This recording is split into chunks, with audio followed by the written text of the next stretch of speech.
Chanis. I'm the executive director for Wachusett Earth Day. And on an open day, I'm pretty much everywhere, wandering around, seeing how our volunteers are doing, or I'm over in the furniture or battery area of the site. What would you say is typical, like the amount of people that come in on a day like this? We've been averaging about 100 cars an hour. I think today we've broken that by probably another 25 to 50 cars an hour. It's been a very, very busy day. I don't know if people are looking for things for the holiday or cleaning things out for the holiday, but we've got a lot of traffic. What are the biggest, the most popular items you see donated and people want? It's really everything. I tend to tell people that everybody's got at least a junk drawer, if not a closet or a basement or an attic, full of really good things, but they don't use them anymore. Well, that's pretty much what our whole site is. It's things for reuse, and if they can't be reused, we recycle or dispose of them for them. So tell me about what are the plans for this site? Okay, well, the biggest thing we have, and it's a new announcement that I can make after last week. In April of 22, we applied for a grant with the Department of Environmental Protection to allow us to put up a pavilion where we can store furniture for reuse or rehabbing. And we just got our building permit on that. So next week, we're actually going to break ground on that project. The pavilion's going to more than double, maybe triple the size of space we have for reclaiming furniture. Right now, we're able to give away a couple hundred pieces of furniture a year to the furniture banks, to people in need. And we also let residents take home what they need. This is going to keep things out of the rain. On a day like today, we're struggling to get new furniture put away, so the pavilion's going to be a really, really big help in our ability to recover more and more furniture. Hi, I'm Norma Chanis. I'm the executive director of Wachusett Earth Day. We are at the Wachusett Watershed Regional Recycling Center showing off our great new furniture pavilion that we've started using this week. What does this new furniture pavilion provide? We received a grant through the Department of Environmental Protection. We are on DCR property, and we wanted to expand our ability to salvage more furniture for reuse. The state has a pretty lofty goal of 30% waste reduction by 2030, and salvaging all this furniture out of the waste stream is a good way to meet part of that goal at least. What we've done is we have shipping containers where the sides open up so that we can get furniture in and out more easily. It's an improvement over what we had been using elsewhere. And what we're trying to do is we have a container for furniture banks, trying to get furniture to families in need. We have containers where we can keep furniture out of any kind of the weather. And then some of the things we think will be okay just under cover we can leave out here. In time, we'll be putting up some tarps. We'll be doing a few other things here, but at least with a snowstorm pending this weekend, I feel that this won't be out in the snow getting damaged immediately. We maybe can find it a new home before it gets too bad. So this pavilion protects all the furniture? Yeah, we're going to have, like I said, sort of our upholstered stuff we'll move away tonight. We'll make sure it's out of the weather. It's mostly going to be furniture that we'll have under this pavilion and in the containers. Our container at the far end, we're going to keep as sort of a workshop almost. We want to be able to fix up some of the furniture that normally just goes in the dumpsters nearby. We think that we can fix up a lot of it and make it useful, if not for a furniture bank, for residents to take home.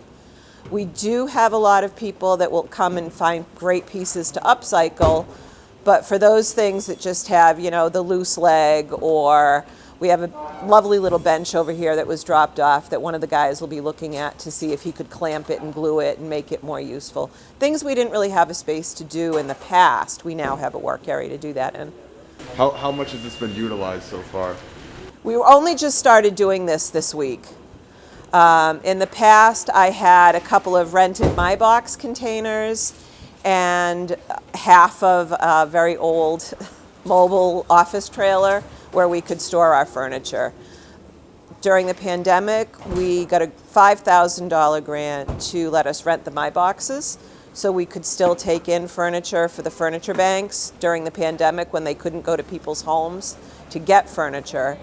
And we started tracking volumes there, And then we built on that for here. Knowing what we could salvage with that little space, we knew we could do a lot more if we had a covered work area or a covered space for storage. Do you believe that this new pavilion will help with the state's goal with sustainability? Oh, absolutely. Just the fact that I have a place to store these really big wooden couches is going to be a benefit. If I can keep that out of the waste stream, there's a lot of weight right there that's going to be out. What do you hope for this pavilion? Our goal for our grant was that we would salvage 500 pieces a year. In the past, we were around 350, so I'm pretty confident that we'll be able to keep that much more out of the waste stream. As I said, we're giving a lot of it to residents. We give away the furniture. We're not charging for it. So people pay when they drop things off in case we can't find it a new home and we have to dispose of it. But if we can find it a new home, people are able to take home furniture for no cost at all. What has the public thought about this new pavilion? Well, it got a lot of attention. We haven't really had any construction on site for several years, so people were very curious about what we were doing, and so far people seem happy about it. It is a relocation down here versus the center of the site, so it's going to take a while for people to kind of find us, for the people that are coming out just to look. But already today we've had quite a few people come by. So what items do you accept for donation here? Well, we don't call it donation because we do charge a fee. Basically any kind of household furniture.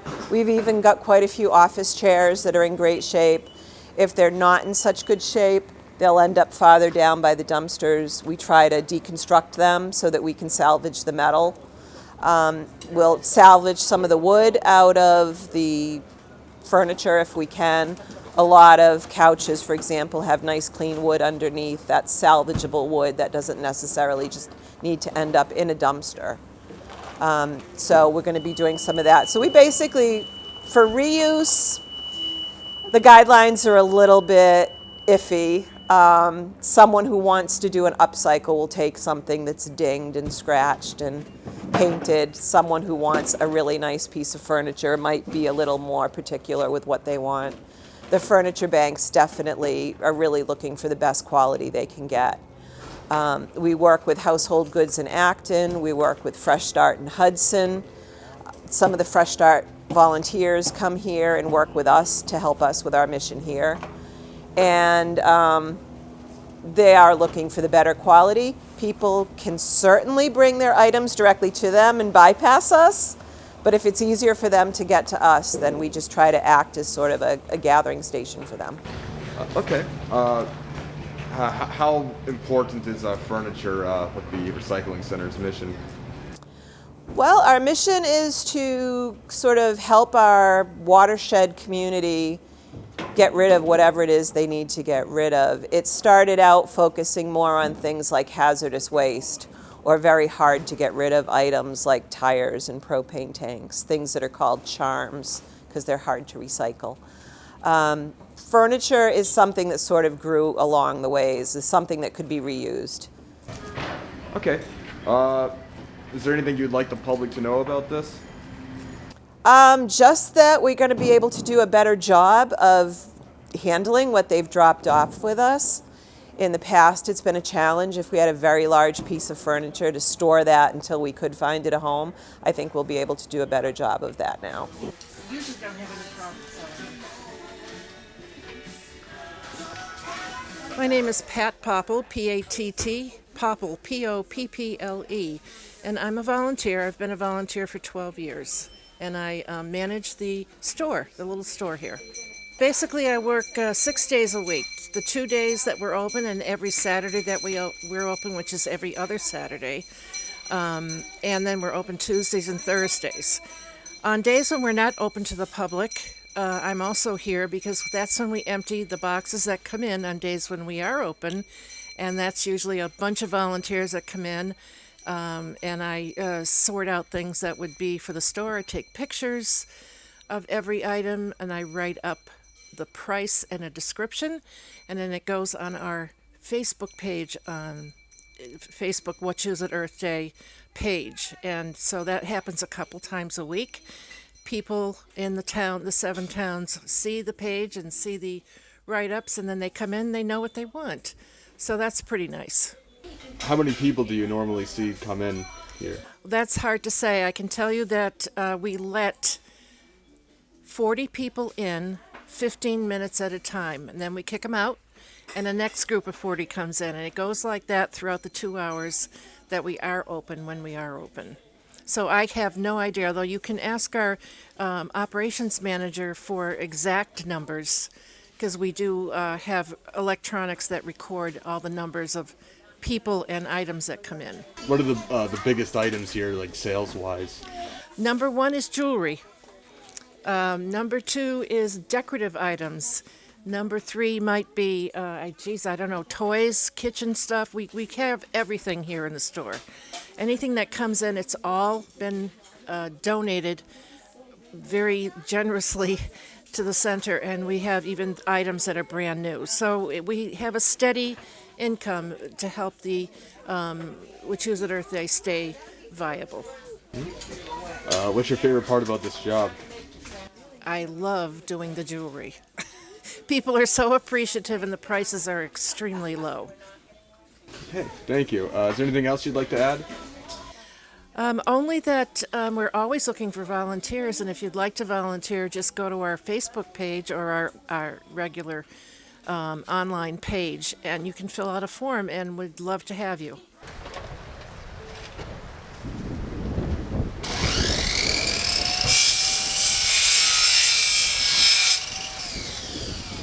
Hi, my name is Mark Kozlowski. I am the operations manager here at the Wachusett Watershed Regional Recycling Center. As an operations manager, what I'm really responsible for is having the site run smoothly, making sure stuff is put in the right dumpsters, in the right places for people to either take or for our haulers to haul away.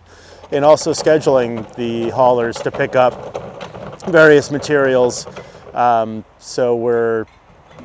We have some trash items that go out because there is always trash.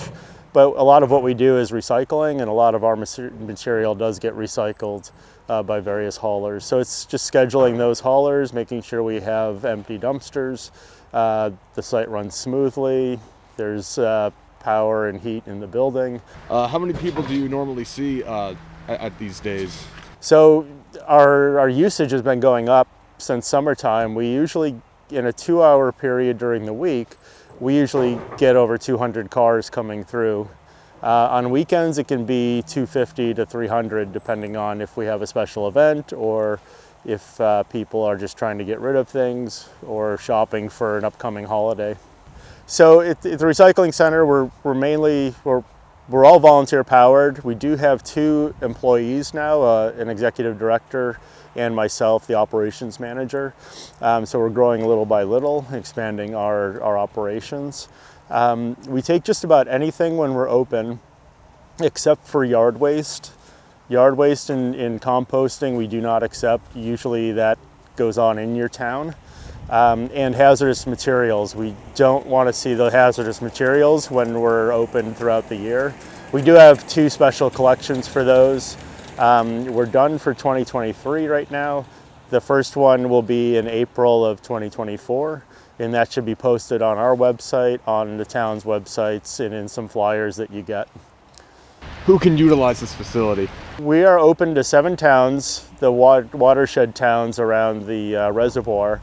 So those towns are Boylston and West Boylston, and then the 5 Wachusett high school towns, which are Sterling, Princeton, Holden, Rutland, and Paxton. So residents of those 7 towns can come in, no appointment necessary when we're open, and they can show their residency via a license or a car registration or a light bill, and access our site to drop things off or shop for items. So we're a little different in that we don't necessarily take donations, so to speak.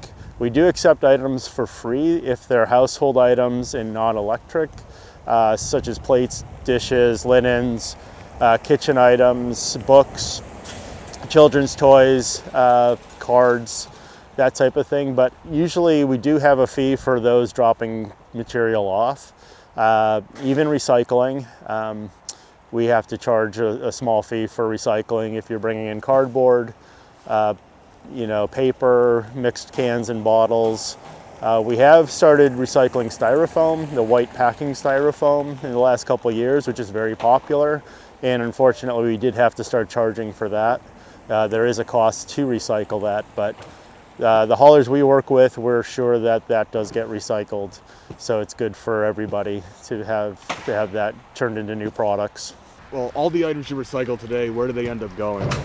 So our primary partner is E.L. Harvey, or the former E.L. Harvey in Westboro. They handle our disposables, which are mainly construction and demolition debris, and also bulky waste, which would include furniture, upholstered furniture, rugs, pool linings, pool covers, hot tub covers, rugs, anything burnable. So I think the burnable stuff does go down to Millbury, to the Wheel Liberator plant, to be turned into energy, and the construction debris, wood products get chipped up and can be sold to make other products, and then porcelain and other non-recyclable materials just unfortunately has to go to landfill. But we try to minimize that by separating out as much as we can. For example, for furniture, a recliner or a sleeper sofa, our volunteers will take the metal out of that and then put it in our metal bin for recycling. That helps to cut down the weight that we're charged for the bulky waste, and it also ensures that the metal's going, cleanly to the metal recycling stream. The most items that come in terms of weight would be the construction and demolition debris. Sometimes we get cinder blocks in and heavy stuff, but generally the wood we pack in as much as we can. Our dumpsters go out about 5 tons of construction and demolition debris, and that's all packed by hand. The bulky the bulky waste, the couches are probably the next most numerous thing that comes in. And those take up a lot of space, so those dumpsters go out a little less heavy and more frequently. So for residents, information should be available quite readily through our Facebook page, Wachusett Earth Day, our website, which is wachussettearthday.org, and a lot of people are calling the main number, which is fine. Unfortunately, we don't have enough staff to answer the phone all the time. So if you leave a message, I'll be the one to call you back and answer your questions as best as I can. But feel free to call if you have questions. Otherwise, if when in doubt, if the phone message does not specifically say we're closed or on the website, then assume we're open. And again, we will take or be able to handle just about anything except for the hazardous waste materials and the yard waste. So chances are you can just bring it and we'll be able to let you drop it off here. And it may be for a fee. A lot of people wanting to use the site. Like I said, over 200 cars in 2 hours. So sometimes there's a line at various places, either to check in or to drop things off, and your patience is greatly appreciated because most of the people you see working are volunteers, and they're donating their time to make sure the site runs smoothly. Is there anything else you'd like to add? Just that we have been trying to get the word out that we're here. I think because we're called the Recycle Center, and even though we've been here for more than 10 years, people think all we are is recycling. But we do have more recycling we have is for reuse. So it's not just getting rid of your recycling, it's also bringing things to pass on to your community to be reused.